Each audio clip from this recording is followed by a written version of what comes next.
My name is Jayden Hollywood, certified credit repair specialist and financial life coach here in Atlanta.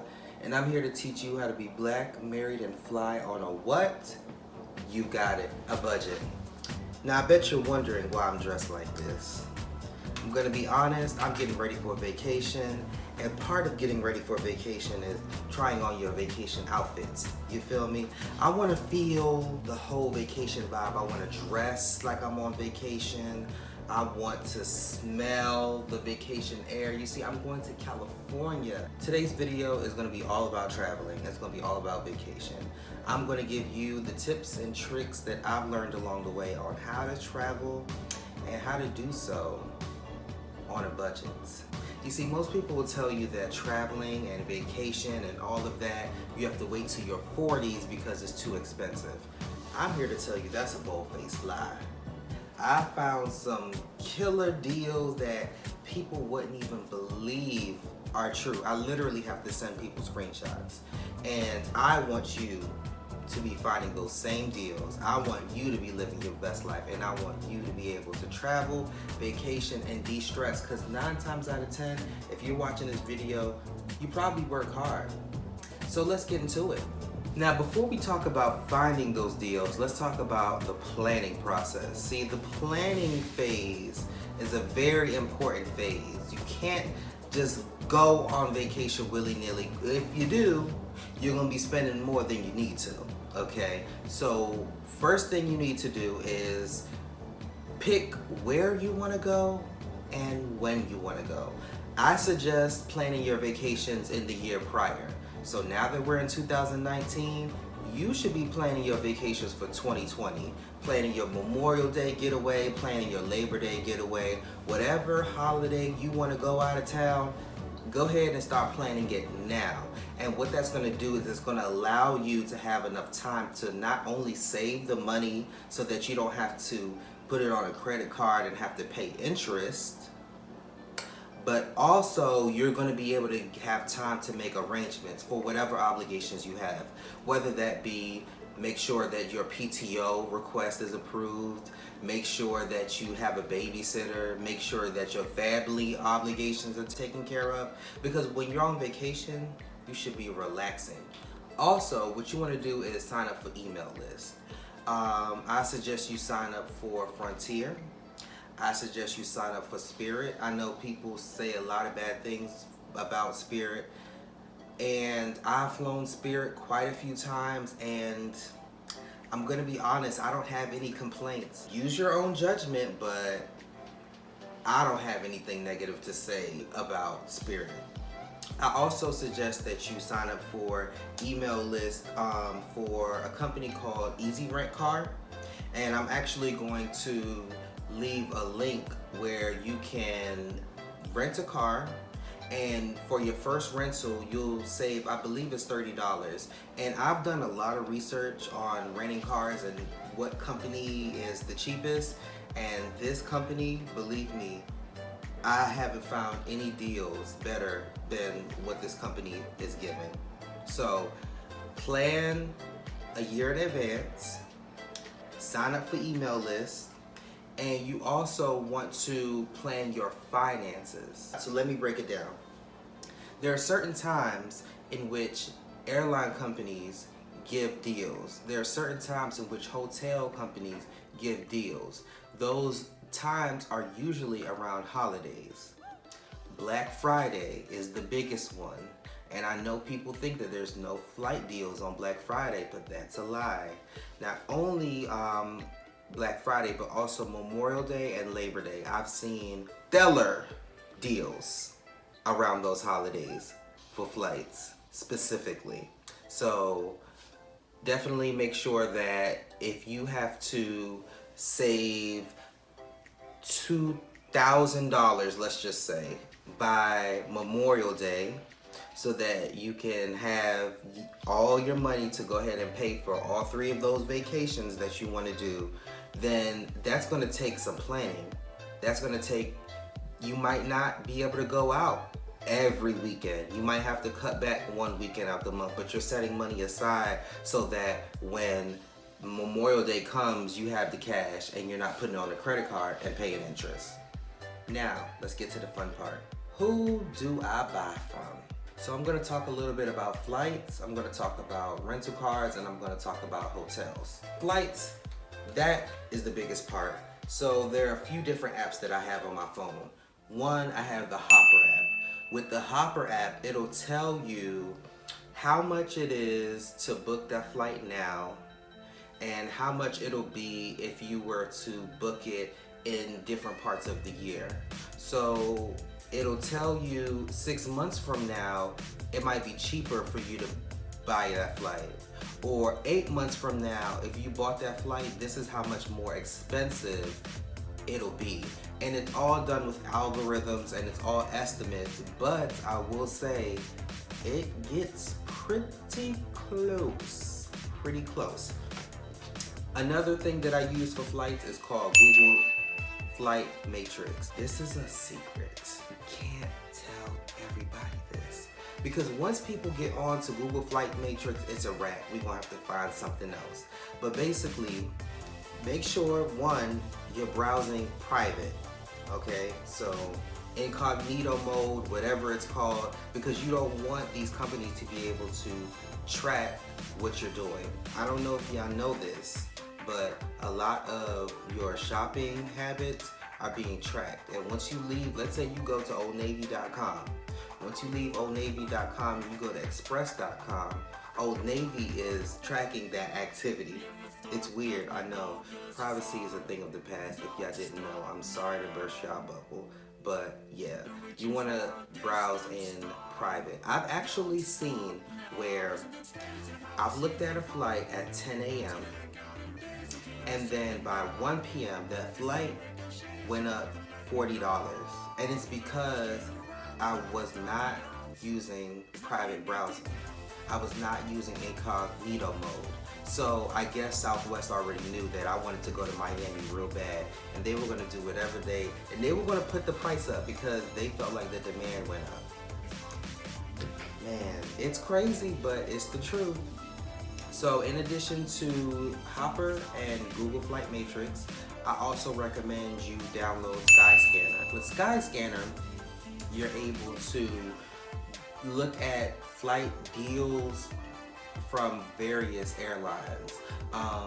Now, the difference between Skyscanner and Google Flight Matrix is that a lot of people find that Google Flight Matrix is a little bit overwhelming because with the Google tool, you're able to add a day, or you can say that you're flexible. You're flexible. Instead of just saying you want to leave on Friday, you're flexible to leave on Thursday or Saturday. And you're flexible to arrive on Tuesday, Wednesday, or Thursday. But when you do that with so much flexibility, and you're even flexible with your airport, you get way too many options for some people, and it's hard to keep up with. So with Skyscanner, you're able to put the date of departure and the date of arrival and the airports that you want to leave from and the airport that you want to arrive at. Or if you want to do a round trip, that's an option as well. But with Skyscanner, they're going to find you some of the best deals. And I've also did some price matching with other companies as well. And from my experience, I've had the best experience with Skyscanner.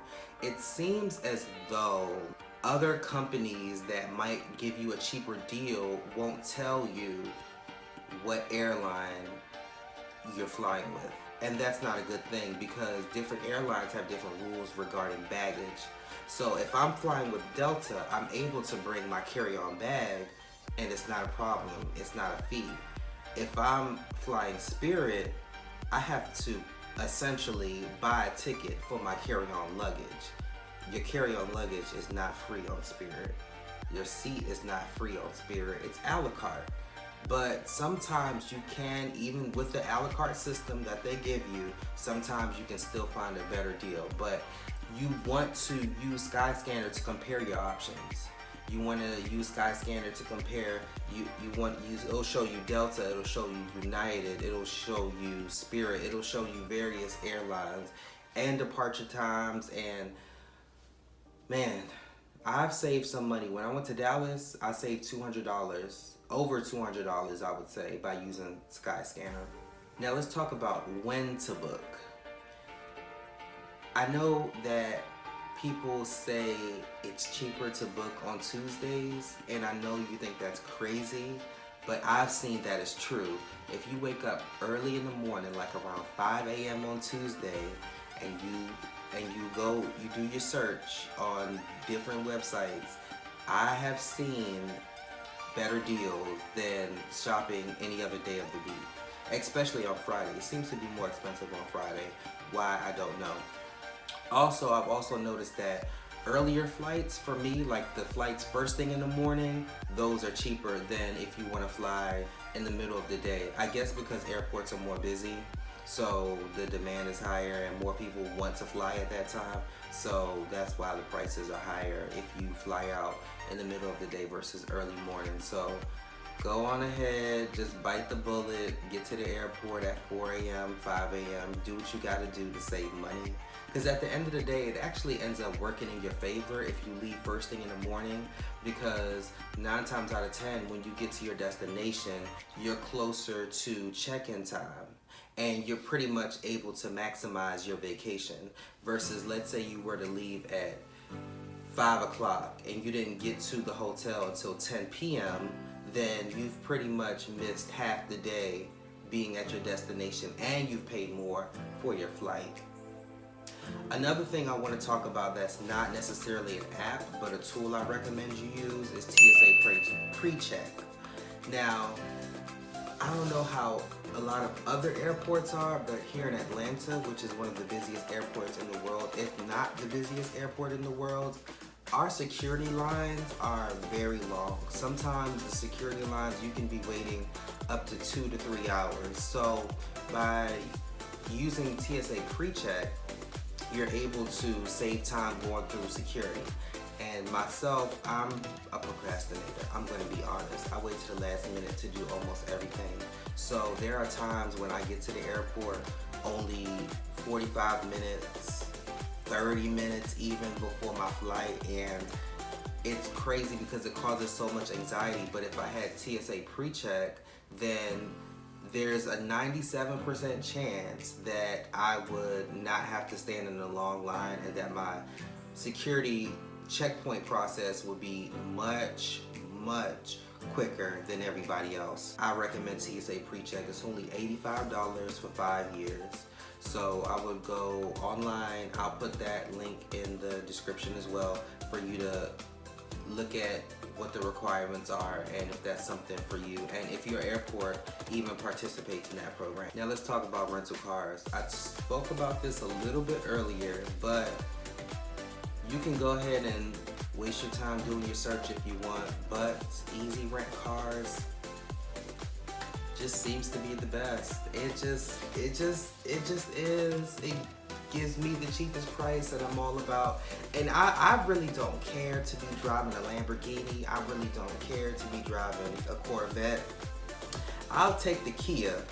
I'll take the Hyundai. I'll take the Honda. I'll take the Mitsubishi. As long as it has 4 wheels and an engine and it can fit me and my luggage, I'm good. I'm good. In addition to that, you have to keep in mind that there's other costs that comes with the rental car.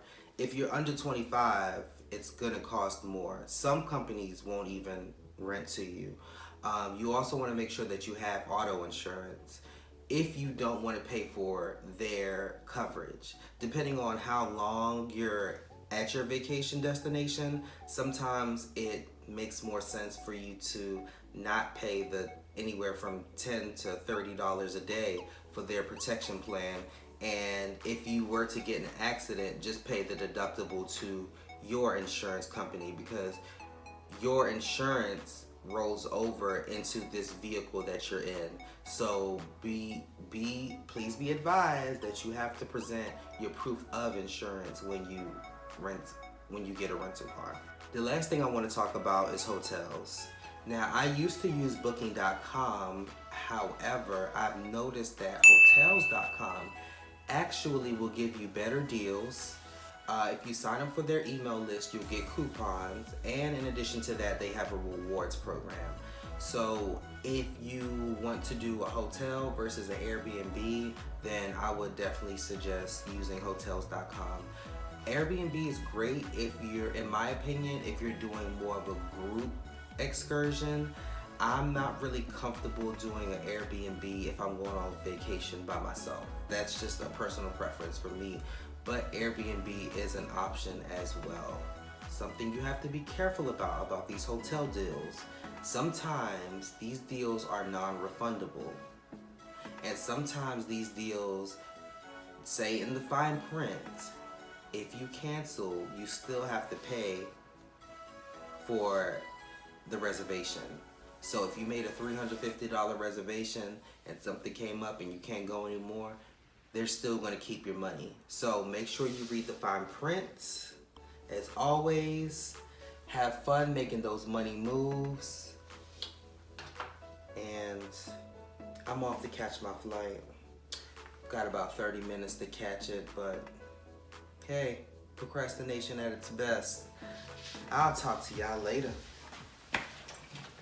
Getting to the money.